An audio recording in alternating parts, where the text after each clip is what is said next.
What we're trying to do here is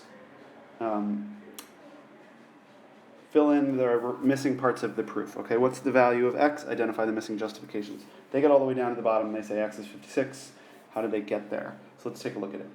Okay, they're given that measure of PQR is x plus 5, and the measure of SQR is x minus 7, and the measure of PQS is 100.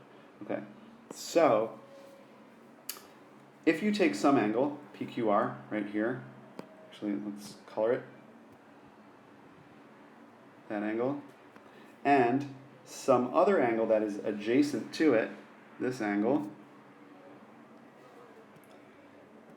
and add those together, we should be able to get the measure of the larger angle that they form when they're together. Okay? Red and blue make purple. So,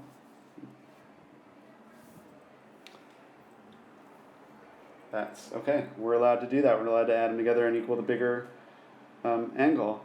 And what's that? Well, they give us two choices here. You can see that the two things that it could be would be either the angle addition postulate and the protractor postulate. Well, you should know that you're adding angles. So it's the angle addition postulate. It's going to be A or B. And so I'm going to cross out C and D. And I'm just going to refer you to problem 13 in the study guide to see what the protractor postulate is. The protractor postulate says if you have an angle that is basically being like laying across a protractor and it's two rays that form the angle are pointing at two different numbers, we can subtract the numbers and find out what the angle measures. That's what the protractor postulate is. You see that in problem 13. So you can go back and look at that if you want to know what it is, but that's what the protractor postulate is. Now, for these two, angle addition postulate and protractor postulate, you're just going to need to know what they are. You're not going to get a whole list of postulates that you can identify those. Just you need to know that, and it really should make sense to you what the angle addition postulate is. Two angles added together, just like they're doing here. They're adding that and adding that. Angle addition makes such logical sense that it's like you shouldn't have to have a piece of paper to know that. Okay, the angle addition postulate.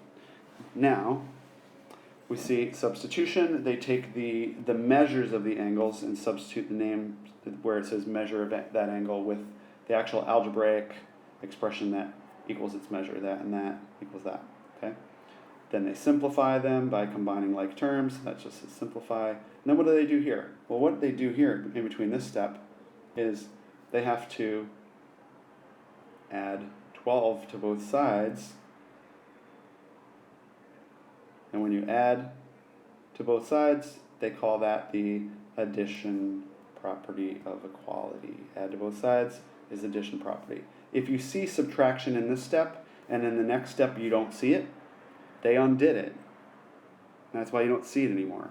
And how do you undo subtraction? You undo it with its inverse operation. What is the inverse operation of subtraction? It's addition.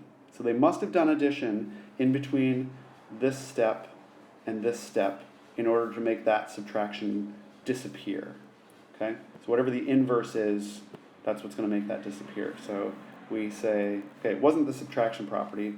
There was subtraction, now it's gone by its inverse operation of addition. So we've got B as our choice. Done. Oh, and then let's just finish it out. What do they do from here to here? Again, what do you see there? You're seeing multiplication happening. You're seeing x being multiplied by 2. How do you undo that? What's the inverse operation of times 2? Divided by 2. So they must have divided both sides by 2 in order to go from 2x just down to x. From 112 down to 56. That's why this says division property, because to get from here to here, you divided both sides by 2. Yep. And we're done.